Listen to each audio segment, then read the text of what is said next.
tout le monde parle de gouvernement ouvert, alors qu'en même temps on constate les cas de corruption politique qui font écho un peu partout, même dans les grandes démocraties, l'île Maurice se doit de saisir les opportunités et d'apprendre des expériences d'autrui.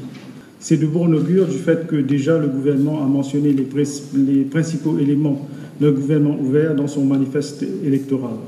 Et c'est notre devoir, en tant que membre de la société civile, de proposer notre assistance pour une société meilleure. La démocratie telle que nous la connaissons à Maurice a été citée en exemple très souvent. Pendant des années, et toujours maintenant, nous avons un abonnement quasi permanent à la tête de l'index de gouvernance de Mo Ibrahim pour l'Afrique. Il n'est pas normal que, utilisant ce pouvoir, le politicien se permet de jongler sans aucun contrôle avec des millions ou milliards, alors que le citoyen lambda peut se retrouver derrière les barreaux s'il effectue une transaction liquide au-delà du seuil autorisé. Le vacuum en ce qui concerne le financement des partis politiques et des politiciens à Maurice est inacceptable. Personne ne sait qui finance les partis ou les politiciens. Le gouvernement qui aura le courage politique pour légiférer sur le financement des partis de façon efficiente, qui apportera le Freedom of Information Act et qui rendra publique la déclaration des avoirs des hommes politiques, marquera l'histoire. Actuellement, l'île Maurice a un indice de perception de la corruption de 50 et se trouve à la 54e place sur 180 pays. Depuis 2012, Maurice a vu son score chuter de 7 points, passant de 57 à 50, soit du 43e rang mondial au présent rang de 54e. Je vous partage une petite discussion que j'ai eue avec le ministre de la Justice de l'Ouganda. Il me partage un peu ses réflexions. Il me dit, dans le temps, quand il fallait consulter quelqu'un, prendre une décision, il allait dans sa circonscription, il faisait des consultations, il consultait deuxièmement ses collègues au parti, dans le parti politique, et hop, décision était prise. Et alors là, avec toute la peine qu'il avait à m'expliquer que maintenant, il devait consulter Civil Society, la société civile. Alors il me regarde et me dit, où est-ce que je le trouve celui-là? C'est qui Civil Society?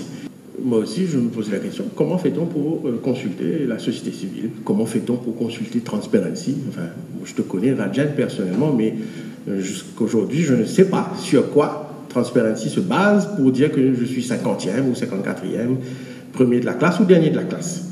Idem pour Mo Ibrahim, c'est un black box. Qu'est-ce qui se passe à l'intérieur? Je ne sais pas, j'aimerais comprendre. Ce sont des pistes de réflexion, je vais apprendre.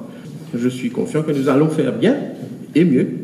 Si nous avons reculé, ce n'est pas nécessairement que nous avons failli, mais c'est qu'il y a d'autres pays qui font mieux que nous.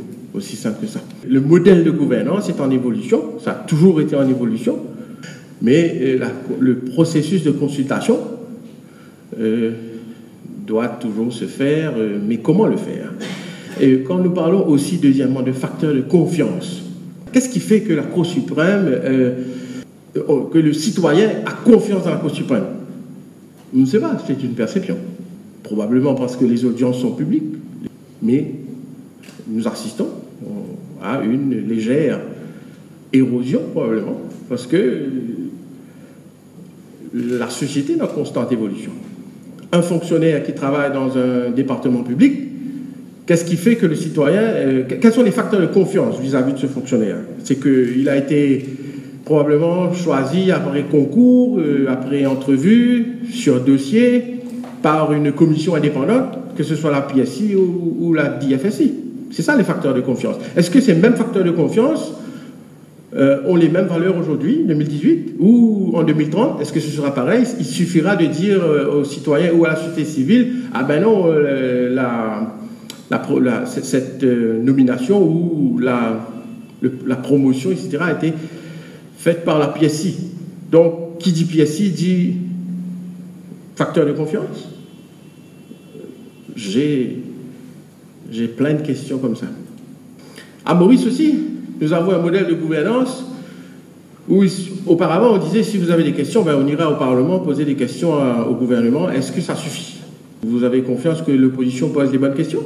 Pas nécessairement. Donc les facteurs de gouvernance sont en constante mutation. Quels sont les facteurs de confiance? Et ce n'est pas seulement une question de leadership politique. Ce n'est pas seulement une question de financing of political parties. How about the financing of the NGOs? How about the financing of the civil society? C'est une question citoyenne. Chaque citoyen doit se poser les mêmes questions.